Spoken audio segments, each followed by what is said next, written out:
Gentleman from Arlington, Mr. Lopez. Mr. Speaker, speaking to the bill. Gentleman has the floor. Thank you, Mr. Speaker. Ladies and gentlemen of the House, a friend of mine, Tram Young, an immigrant rights leader in Virginia, tells me often, we've never solved anything in America with less democracy. We should always be working to expand the right to vote, not limit it.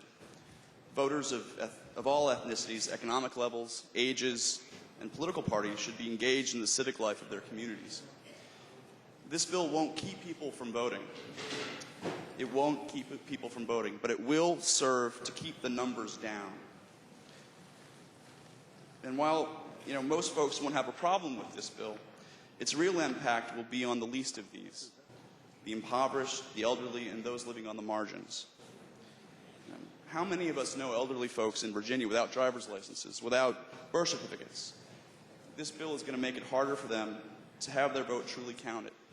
Because right now, the rules are that you sign the affidavit and your vote is counted. It's an official ballot. It's not a provisional ballot, with all the hoops and ladders you have to go through after that. HB 9 does more than limit the ability of people to vote. As an unfunded mandate, the bill hurts localities' bottom line. I think we have a choice to make here. We're sending a clear signal and a clear message. The message is that localities are struggling to fund schools right now. Localities are struggling to fund the healthcare safety net in their backyards.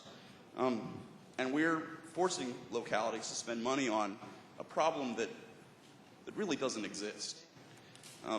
This bill is supposed to be addressing rampant voter fraud.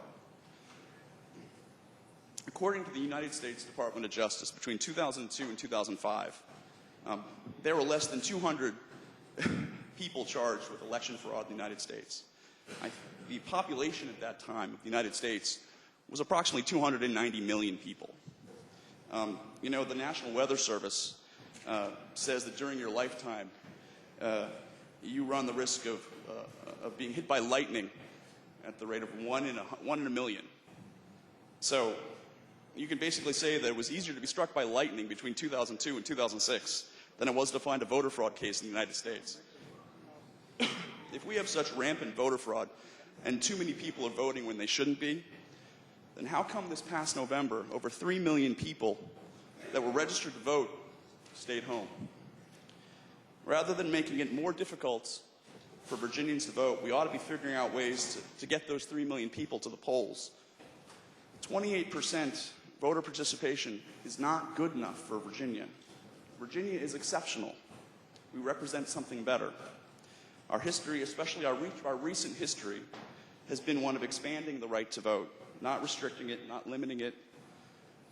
And despite arguments that may be made that this is just a small fix, it's just a small thing, it's just an obvious change, this bill will serve to gently suppress the right to vote in Virginia.